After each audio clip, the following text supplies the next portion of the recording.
welcome back to the channel. If you've spent time in Arc Raiders, you already know the Aphelion is one of the most sought after pieces of gear in the game. It's powerful, versatile, and in the right hands, it can completely change the outcome of a raid. But here's the catch: Matriarch Reactors. That's where new players hit the wall. They show up too late. They take the wrong fights, or they're simply out of position when it matters most. In this video, I'll show you the fastest and most reliable way to farm Matriarch Reactors, especially if you're running solo. Let's get into it. How did I manage to farm over 50 Matriarch cores in just 3 to 4 days? Let me say this up front. If you're an advanced player with hundreds of hours in the game, some of these tips may not sound revolutionary. You've probably figured out a lot of this already, but when I was a rookie, I wish someone had explained that to me early on. It would have saved me countless unnecessary losses. So many preventable deaths. So many cores I almost secured, and then lost. Instead, I learned the hard way. Trial and error. Getting stomped, getting third-partied, losing cores at extraction, slowly connecting the dots through frustration. So, if you're newer, this is for you. And even if you're experienced, maybe there's one detail here that sharpens your edge. But not everything is pure strategy. You can position perfectly. You can manage aggro flawlessly. You can bring optimal gear. But there's always a small element of luck involved. A Matriarch turning at the wrong moment. A rocket barely missing you. And sometimes you just need one decent raider nearby. Someone who uses a defib instead of finishing you. Someone who isn't greedy. Someone who lets you leave with the core you earned. Because getting a core safely back to Speranza always requires skill, awareness, and a bit of fortune. So let's start. Rule 1. Proximity over safety. In the beginning, everyone makes the same mistake. You keep your distance. You don't want to get stomped.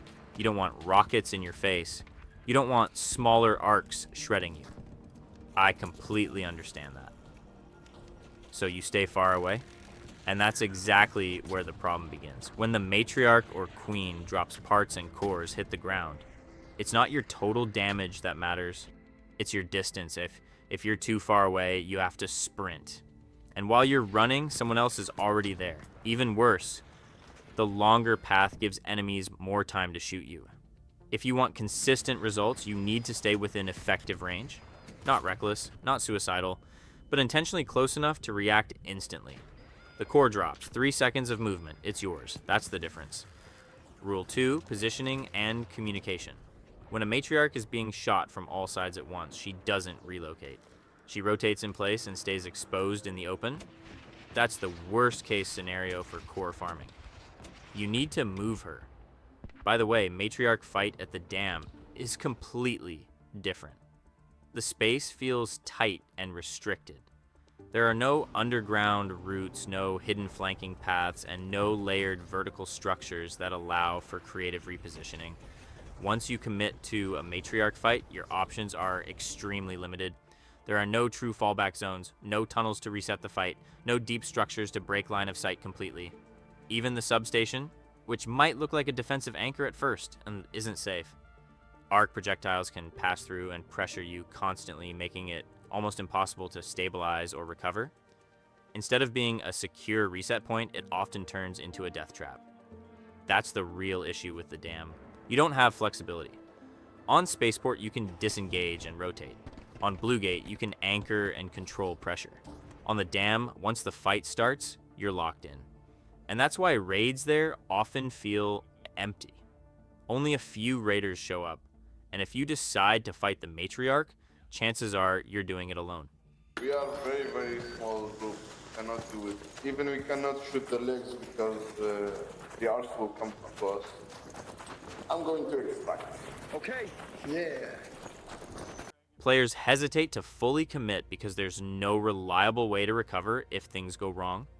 It's not about visibility. It's about the lack of tactical depth and safe recovery options. And that changes everything. That means on Spaceport or Blue Gate, you can control the fight. On the dam, the fight controls you. An important principle is therefore you lure the Matriarch to the position you want with deliberate, controlled shots, not random spraying, not panic damage, intentional aggro manipulation. That only works if half the lobby isn't shooting at her from every angle and pinning her down in the open. In solo raids, sometimes it's difficult. Many players don't use mics, no coordination, everyone running their own plan. In team raids, coordination improves, but loot tension increases. I farmed my 50+ cores primarily in solo raids because I learned how to communicate situationally with those who used mics, and controlled the rest through disciplined positioning, short travel paths, clear anchor zones, fast reaction windows. Positioning and communication aren't optional, they're fundamental. Rule 3, survival over damage. Yes, bring hatch key, yes, bring wolf packs, yes, bring trigger nades, yes, maybe even a deadline. And if you're confident, use the snap hook to mount the Matriarch and plant it directly on the main core. But none of that matters if you die while looting, and that happens faster than most players expect. When you loot a core, you're in a menu. Awareness drops to 0. With a light shield, you're down in 1 or 2 hits. With a medium shield, you have a real chance. And once you're down, the next question is simple. Will someone revive you or eliminate you for your core? Defibs are not optional. They're mandatory. And here's something important to me personally. If someone revives me, I always give something back. Gear, cores, wolf packs, blueprints, sometimes even epic or legendary weapons, because respect builds atmosphere, and atmosphere builds long-term success. That's my system. Now here's the question some of you are probably asking. What's the point of farming 50 Matriarch cores? Why stack up that many? Fair question. And honestly, it changed my gameplay. I still enjoy fighting the Matriarch and the Queen just as much. I still take the same risks. I still push the same way. But I don't hoard cores anymore. I give them away. Instead, I started handing cores to other raiders, especially rookies. The ones who showed up late. The ones who burned through resources. The ones who fought hard but walked away empty-handed. I'd rather see them extract with a core and feel that win. Meanwhile, I don't have to micromanage my stash. It's a win-win. That's how I play now. That's why I always try, share, and care. Before we fade out, let's make this simple. 50 cores weren't luck. They were discipline. Rule 1, stay close. Not reckless, not desperate. Close enough that when the core hits the ground, you're already moving. Distance loses cores. Proximity secures them. Rule 2, control the chaos. The Matriarch doesn't decide the battlefield. You do. You move her. You shape the angles. You choose where the fight happens. If the fight controls you, you've already lost. Rule 3, survive. Damage means nothing if you don't extract. The core isn't yours when it drops. It's yours when you reach Speranza. Stay alive. Carry defibs, respect the revive, because in the end, consistency beats ego. Positioning beats panic, and survival beats damage. That's the system. And that's how one core turns into 50. If you're planning to run the Aphelion long term, sooner or later you'll hit the next bottleneck, energy clips. And here's what many players miss. You can buy energy clips from Tianwen in the gun shop, but if you run energy weapons regularly, that gets expensive fast. There's also no simple standalone blueprint. The ability to craft energy clips is tied to the legendary energy weapon ecosystem. Once you unlock weapons like the Equalizer or Jupiter, sustaining the Aphelion becomes much more manageable. The most reliable way to get there? The Harvester event. It's one of the key sources for those legendary blueprints and materials.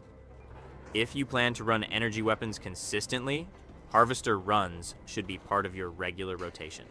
Because farming reactors is only half the journey. Thus, sustaining the Aphelion economy is what separates short-term wins from long-term efficiency.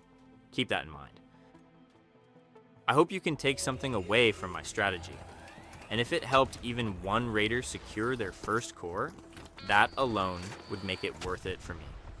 Let me know in the comments if this approach worked for you.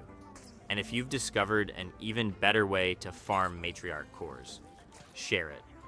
Especially if it helps rookies get started and walk away with their first real win. For everyone who loves epic cinematic moments as much as I do. I've released my own soundtrack called Goop Goop Goop by Woody. It's available now on all major streaming platforms. Feel free to check it out. The video is linked right here. And yes, the track was created entirely with AI. Thanks again for watching, and I'll see you in the next one.